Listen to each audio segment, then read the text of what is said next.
De acreditar que sempre estás em mim. My new album, Doce Presença, is the result of a lifelong friendship. A friendship based on respect and love for Brazilian music, passion for melody and poetry, and for each other's voice.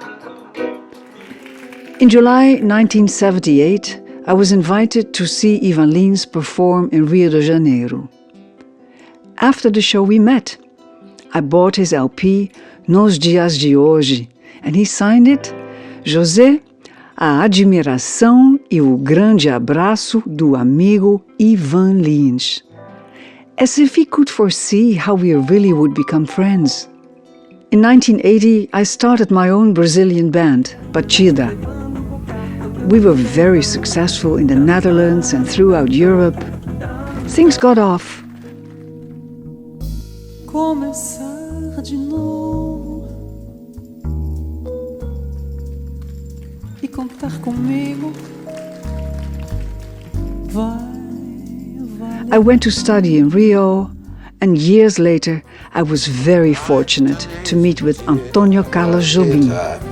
You know, and this is funny. And then when I wrote the one-note samba, they said that I was taking it from Nightingale.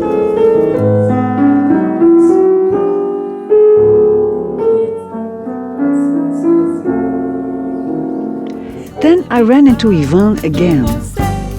Meanwhile, I had recorded a tribute to Antônio Carlos Jobim in Los Angeles, produced by Dori Caymmi. And then Toots Thielemans was celebrating his 75th birthday in Brussels. He invited both Dori and Ivan. After the show, Dori told Ivan, "This is Josee. Remember, I gave you her album." Ivan got excited and gave me a big hug, saying, "I am your fan." The next year, Dori and Ivan came to the Netherlands for the recording of my second album, Dois Mundos. We played a sold-out concert at Paradiso in Amsterdam.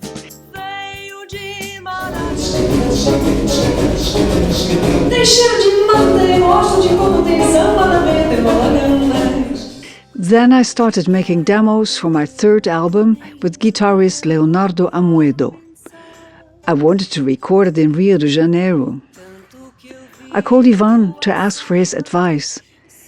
"You should go to the Discover studio," he said. "That's where I record. I live around the corner." During the recording sessions, Ivan came over nearly every day. It was such a happy, inspiring, and creative time.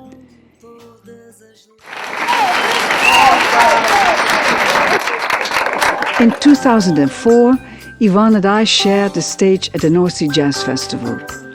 In 2006, he performed with the Metropole Orchestra and invited me to sing Doce Presença.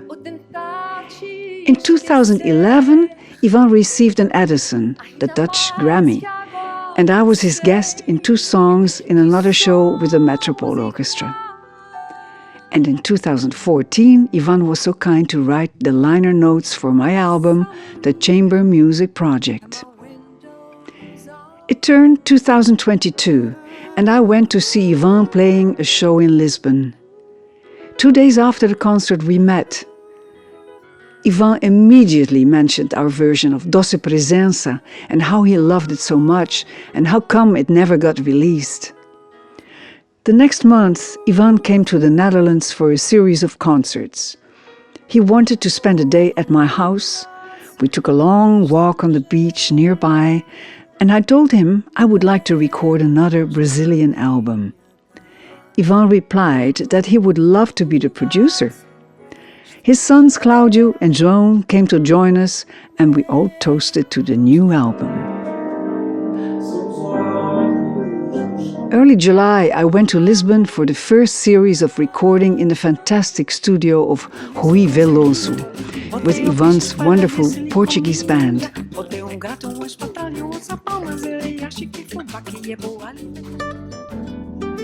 Eu há de seguir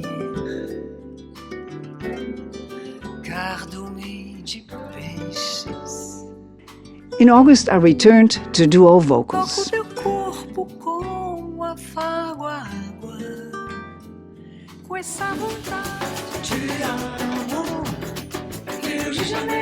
And now, 2024, here is our new album, Doce Presença. There are 12 songs on the album. Some are written by Ivan, including a samba that he wrote together with Michel Legrand in Paris, Samba de Vison. There are 2 songs of Lenine and one of Ivan's son, Claudio, titled Cupido. One composition is mine. I wrote it together with Martin Fonse on a lyric by Leonard Neyg that Claudio Lins translated into Portuguese. It is the biblical Song of Songs, now called Cântico dos Cânticos. Ivan and I sing a French duet from the classic movie Un homme et une femme. Ivan told me he saw the movie many times after his girlfriend broke up with him.